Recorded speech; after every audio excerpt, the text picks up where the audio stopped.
بسم الله الرحمن الرحيم.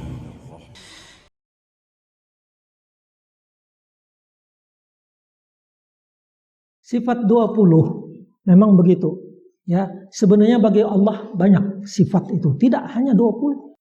Tadi kan sudah kita jelaskan bagaimana mungkin kita meniadakan sifat Allah Ar-Rahman.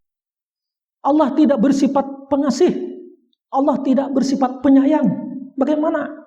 Gak mungkin. Kan dalam sifat 20 yang disebut, ada gak sifat Allah Ar-Rahman, Ar-Rahim? Tidak ada kan? Di mana Ar-Razzaq? Di mana Al-Ghafur, Al-Ghaffar, yang Maha Pengampun? Di mana sifat Allah? Memang kata orang, sifat Allah Al-Ghaffar itu di Ar-Rahman. Kalau sudah Allah pengasih maka mengampuni. Tidak, Allah mengatakan innallaha ghafurun rahim. Allah itu Maha Pengampun dan Maha Pengasih. Allah yang mengatakan, kita katakan. Apa susahnya? Jadi pada hakikatnya sifat Allah itu banyak. Terutama sekali nama bagi Allah adalah sifat. Nah ini cobalah umpamanya nih biar rasanya sudah pernah disampaikan, yuk kita ulang sedikit. Ayat Al-Kursi, Allahu la ilaha illa huwal hayyul qayyum. Itu benar ya, Allah hayyun sifat Allah, hayat, qayyum mungkin dari qiyamuhu tadi ya. Lalu di situ Allah dikatakan la ta'khudhuhu sinatun wala naum. Allah tidak mengantuk dan tidak tidur. Kalau kita mengatakan hayyun, hidup, betul. Tapi kejelasan hayyunnya itu bagaimana? Kalau tidak, memang Allah menjelaskan bahwa dia la ta'khudhuhu sinatun wala naum. Dia tidak pernah mengantuk dan tidak pernah tidur. Kita tidak boleh menyamakan tentang hayyun Allah dengan hayyun manusia. Ada enggak manusia itu hidup apa tidak? Jelaskan hidup. Allah hayyun, hidup. Apakah hidup Allah sama dengan hidup manusia? Tentu tidak. Maka Allah menjelaskan lebih jelas lagi.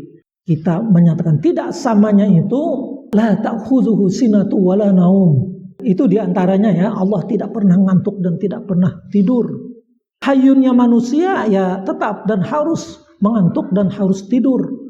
Dan bahkan Allah lah, nah itu juga sifat Allah, Allah yang menidurkan manusia. Nah, itu di dalam Al-Quran tidak sedikit.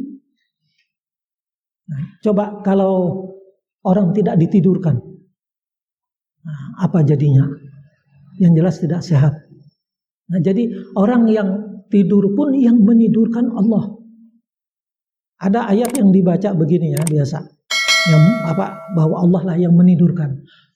Wa min ayatihi manamukum bil laili wan nahar wa ikhtilafu alsinatikum wa alwanikum. Itu ayat itu sering dibaca orang pada saat ada orang nikahan, dan diantara kekuasaan Allah apa? Manamukum bil laili wan nahar. Kamu itu bisa tidur waktu malam dan waktu siang. Artinya memberikan kepada manusia. Dan itu Al-Quran menyatakan. Jadi tidak sedikit kan. Nah, Allah menyebut sifatnya. Kita ini sedikit gagal orang di dalam memahami sifat Allah. Adanya pada diri kita ya 3 hal. Penglihatan, pendengaran, dan pengetahuan. 3 ini kadang-kadang pada saat kita memahami sifat Allah dimunculkan dari diri kita. Terkesan apa yang ada pada diri kita itu begitulah tentang Allah. Ini tidak boleh sama sekali. Jadi apa tadi? Pendengaran, penglihatan, dan pengetahuan itu sangat terbatas kita. Tidak seperti Allah tentunya. Makanya lalu terbawa masalah yang lain. Kalau Allah mengatakan, kata Ibnu Qayyim, 82 ayat di dalam Al-Quran ini menyebutkan tentang Allah di atas. Itu kan sebagian faham mengatakan tidak boleh mengatakan Allah di atas. Alal aras itu nggak boleh bersinggasana di aras. Bahkan Allah itu dipahami apa? Ada di mana-mana. Tapi prinsip Al-Quran Allah di atas menyebutkan. Coba ya umpamanya iblis itu diizinkan oleh Allah, silahkan menggoda manusia. Kan gitu, ayo aja. Nah, diapaikah manusia? Kata iblis, qala la'atiyannahum, ya Allah, sungguh aku akan menyerang, mendatangi manusia itu, min baini aidihim wa min khalfihim, dari arah depan dan dari arah belakang, wa min aimanihim wa an syama'ilihim, dari arah kanan dan juga dari arah kiri. Pokoknya kan itu serangannya tuh begitu kan, hebat betul-betul. Tapi ada satu yang tidak berani dia berucap, dari arah atas. Kenapa? Allah, dia tahu di atas Allah. Di situ itu iblis mengaku, itu ada ayat dalam Al-Quran surah Al-A'raf, wala tajidu aktsaruhum syakirin, katanya. Sehingga nanti manusia itu engkau temukan ya Allah, manusia itu sedikit orang yang bersyukur, yang beriman. Kenapa? Karena diserang bertubi-tubi tadi dari arah semua arah kecuali dari atas, dia tidak menyerang, tidak menyerang.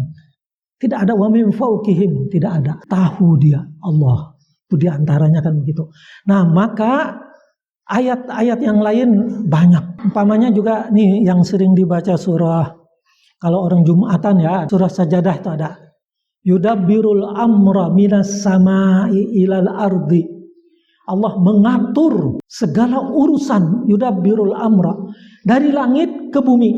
Artinya kalau langit di mana jelas, bumi di bawah, langit di atas. Minas sama'i ilal ardi, yudabbirul amra minas sama'il ardi, summa ya'ruju ilaihi, kemudian nanti naik ke atas kepadanya. Ya'ruju, naik.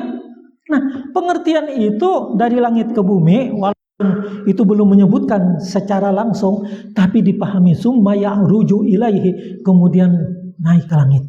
Itu sudah salah satunya kan begitu.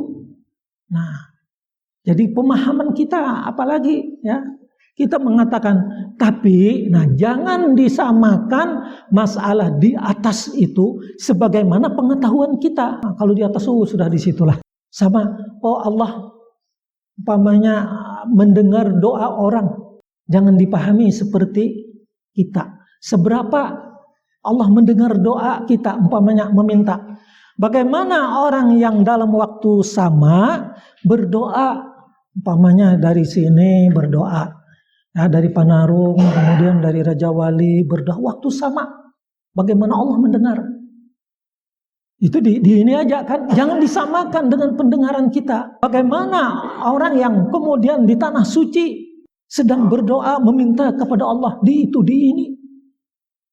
Tentu tidak sama. Begitulah yang tadi kita memahami. Allah mengatakan di atas, jangan dipahami seperti kita menganggap di atas yang begitu. Tidak, tetapi itu keagungan kan yang luar biasa dari Allah. Sama Allah mendengar, bukan berarti sebatas ini aja. Dalam waktu yang sama mencapai orang yang di Eropa, di Amerika, di mana-mana. Dalam waktu yang sama. Kan tidak bisa kita membayangkan. Melihat begitu juga. Nah itu yang ketiga. Bagaimana kita berbuat dosa umpamanya di sini ya. Orang berbuat dosa di sini. Tapi di lain juga sama Allah tahu. Kemudian umpamanya yang ini orang baik sehingga perlu diselamatkan umpamanya. Yang di tempat ini, di tempat lain ada juga. Bagaimana Allah tahu keadaan yang demikian? Tentu menurut zatnya. Jangan dibayangkan seperti kita. Nah itulah pemahaman tentang salah satu sifat Allah ya. Yang banyak itu tadi, jangan kita terbatas. Itulah menurut ukuran kita. Ada orang yang membahas tentang Allah turun pada waktu 2/3 malam. Nah itu kan yang dianjurkan kita takarrub, tahajud. 2/3 malam itu kira-kira jam 1 lah. Nah, jam 1 sampai jam 4. Itu hadisnya sahih. Ya, tidak hanya satu hadis itu yang menyatakan dan sahih. Ya, Allah turun pada waktu 2/3 malam dan dipraktikkan oleh Rasulullah, para sahabat. 2/3 malam itu betul-betul dekat dengan hamba. Kan turun ila sama'id dunya, kepada langit dunianya, dekat dengan hambanya. Ada yang membantah macam apa? Padahal bumi ini bundar, bulat. Orang di sini dan waktu berbeda. Kalau di sini waktu jam 4 ya, atau mulai jam 2 ya, waktu subuh itu. Jam 2 umpamanya Allah turun, disebutkan pada waktu sudah 2/3. Jam 2. Bagaimana bagi orang yang di Mekah baru jam 10 malam. Nah, Bagaimana orang di Eropa baru siang? Macam apa Allah turun waktu itu? Maka di sini dijelaskan turun. Jelas di sini turun. Nah, di situ macam apa? Di sana. Padahal terus bergeser waktu itu kan. Nah, mulai di sini umpamanya jam 2 di Jakarta kan jam 2 juga kan gitu. Umpamanya di lain, namanya di manakah? Jam 1. Nah, belum kan lagi. Di lain lagi jam 12, di lain sampai di Mekah. Bagaimana Allah turun? Nah, ini kan tentu kita tidak bisa memahami, tetapi kita wajib mengimani. Sampai ada yang membahas itu, itu kalau gitu kita harus mengambil pengertian lain. Bukan begitu. Kenapa kita berepot-repot mencari pengertian lain? Terima apa yang Allah sampaikan baik dalam Al-Quran maupun melalui hadis Nabi tentang Allah. Ya, kita lakukan ya sesuai dengan ketentuannya. Nah, begitulah sebenarnya. Sementara kita memahami dengan cara lain, akhirnya tidak selesai-selesai. Nah, kita tidak perlu membicarakan. Allah yang menyatakan, kita wajib mengimani. Itulah tentang sifat Allah ya. Allah mengatakan, termasuk umpamanya sifat Allah punya tangan. Was-samaa'a banainaha bi'aidin. Langit ini kami bangun dengan tangan, kata Allah. Tidak perlu kita memahami dengan kekuatan itu ini. Memang Allah Maha Kuasa. Apa yang disebutkan imani. Maka di sini ya ini Syekh Imam Al-Baihaqi juga menyebut tentang sifat Allah. Ini dia secara khusus menyebutkan bab sifatullahi azza wa jalla. Cuma di sini coba dia mulai huruf A. Ini diurut sampai huruf iya nanti ada al-ityan. Apalagi al-iradah. Al-iradah ada tadi kan? Nah, dalam yang 20. Kemudian al-istihya, al-istihza, al-istiwa. Al-istiwa itu Al-Quran banyak sekali menyebutkan bahwa Allah istiwa. Summastawa itu banyak sekali. Tapi banyak orang yang meniadakan. Enggak katanya. Tidak ada dalam sifat 20. Loh, memang Allah yang maha agung, yang maha segala sesuatu. Masa mempunyai sifat cuma 20? Dan itu pun juga ada 7 yang terulang. Kan enggak begitu. Ya. Nah, seperti di sini. Bahkan di sini menyebutkan i'adatul khalqi, al-amru, al-basar, ada at-taraddud. Ada di sini, coba banyak. Al-ulu, al-ain, banyak di sini. Imam Al-Baihaqi menyebut itu, tentu beliau seorang ulama hadis, salah satu dari penulis kitab hadis, tidak sembarangan. Di samping hadis tentang sifat Allah, juga tentunya ayat-ayat Al-Quran. Nah ini al-asma was sifat wa huwa asmaullahi jalla sanauhu wa sifatuhu. Ya, Al-Imam Al-Hafiz Abi Bakar Ahmad bin Al-Husain Al-Baihaqi, ini penulisnya. Jadi begitu sifat 20.